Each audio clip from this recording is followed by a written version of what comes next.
Good morning, truth seekers. Today is Sunday. It is week one of the NFL season. We had the Saturday games yesterday, Arizona at Carolina and Baltimore at Pittsburgh. And this morning we are awaking to news headlines in the sports world that Stuart Scott, former anchor of ESPN, has died at the age of 49. And on my blog, I've been documenting how often 49 has been coded into media stories.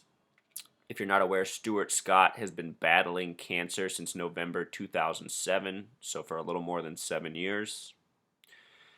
There's some other curiosities about this. If you watch ESPN, you might also be aware of the personality Stephen A. Smith, who has the show Quite Frankly. Just in my mind, I have connections between these guys, and this morning I established the connections further. So I'm going to show you something, Truth Seeker. I did a video on Stephen A. Smith. It's right here. It's episode 32 as it happens. In this video, I show all of Stephen A. Smith's curious connections, and in this video segment, if you watch it, he's having a debate between who was the better player at age 33, Kobe Bryant or Michael Jordan. I've also done extensive posts on Kobe Bryant and Michael Jordan. Both of their names sum to 113 in simple English gematria, and there's a whole lot more than that. What this shows, Truth Seeker, is the hoax behind organized sports, and it's way deeper than you know. Stuart Scott is known for the phrase booyah. If you watched ESPN when this guy was in his prime, you heard a lot of booyahs. I was a kid back then. I used to love it. I used to love the booyah in Stuart Scott. Booyah has a simple English gematria of 66, a number that's very much connected to 33. Stephen A. Smith has a show called Quite Frankly. The word quite equals 27, 3 times 9. Frankly equals 11, 33, 3 times 11, so the 11s and 9s. Stephen A. Smith went to the Winston-Salem College. Stephen A. Smith went to Winston-Salem College. Stuart Scott grew up in the town of Winston-Salem. And Truth Seeker, this is not a coincidence. This is what's going on. These people are born into the right families, the right communities, and by studying this, we can see where these communities are located. Something is going on in Winston-Salem, North Carolina. No doubt about it. Not far from where the Carolina Panthers football game was yesterday. And then just for him to die at 49, Truth Seeker, what's it tell you? What does it tell you? Here's a few other things I want to show you. Stuart Scott with Pythagorean gematria equals 32. His phrase booyah equals 66. Again, he just died at the age of 49. We're coming up on Super Bowl 49. As it happens, 66 and 32 are super important numbers to the NFL. In Jewish gematria, NFL equals 66. And recall, it was the 47th season of the NFL where the first Super Bowl was played. The 47th season was the season of the first Super Bowl, the 66th season. These numbers, they really line up, Truth Seeker. So, Stuart Scott definitely has NFL numbers, and he died at the age of the coming Super Bowl. People who say this is a coincidence are fooling themselves. There's no doubt about it, Truth Seeker. This is the Stuart Scott I remember when he was young and healthy. This is him 7 years ago when he started his battle with cancer, at least as it was presented. You know, True Seeker, it wouldn't even surprise me if it turned out his battle with cancer was fake, and it's all just part of this ongoing show. And for anyone going, well, why would he do that? The answer is simple. Money. Money, money, money. These guys make a lot of money. They make more than you and the rest of your neighborhood combined for the most part, True Seeker.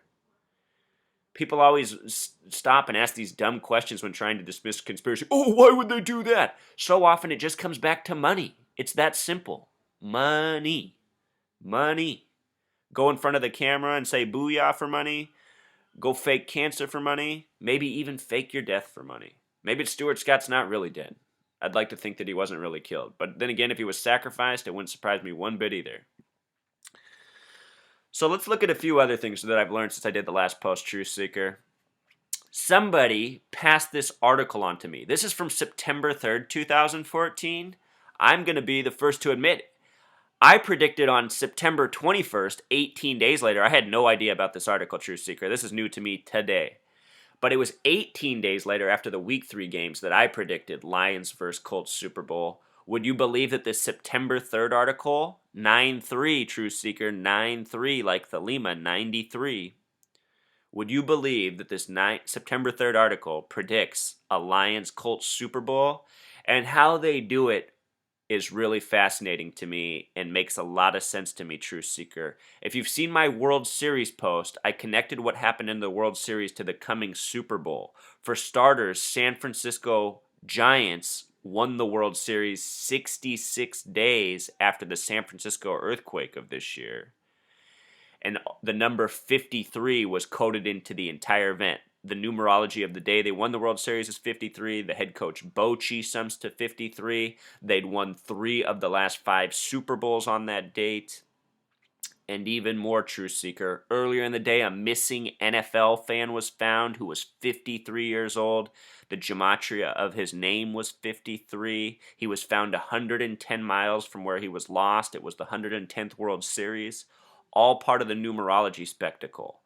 The reason I'm telling you this is because in this article, it says that every Super Bowl since 2006 has gone through the New York Giants and the New England Patriots. By looking at season schedules, if you were aware of this pattern, you were able to pick the winner and the loser of the Super Bowl before it even happened. The winners have played the Giants. The losers have played the Patriots. And in that span of time, the Giants have defeated the Patriots twice in the Super Bowl. So I'm going to link this article down in the comments, Truth Seeker. He goes through the schedule for 2006 up to the present, and he really lays it out. I mean, this is condemning, and it shows you what a joke the NFL is. And honestly, Truth Seeker, I'm saying this person lays it out. This is probably laid out by somebody within the NFL just trying to put the truth out there, because they know the average citizen is just going to gaffe at this. When I've told people I thought the Lions were going to go to the Super Bowl this year, almost everyone has just dismissed it and said, that's impossible. People just cannot not see the Lions being in the Super Bowl, because they've never been in one. But, those things change. The Seahawks had never won a Super Bowl before last year either. So, yeah, Truth Seeker, I'm going to link this. This is just so fascinating, and it leads to the very end. It makes the prediction of Colts and Lions. Oh, and it also does a little diss on the 12th man, Seattle fans, which I like. Being from Seattle, I can't stand the 12th man. They're some of the most annoying people you'll ever meet. These people are true buffoons. Also, yesterday, Truth Seeker, I just want to point out a few curiosities. I've been thinking about this Cardinals-Panthers game. I mean, if the games are scripted, why did they even give us this game in the first place?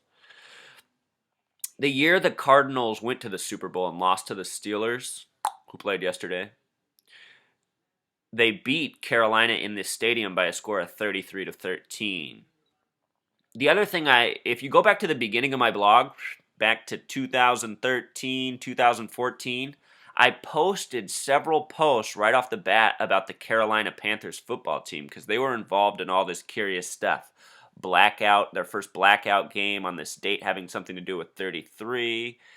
To date, they've had the biggest I guess you should say anti-terrorism drills or terrorism simulation drills at Bank of America Stadium where the Carolina Panthers play.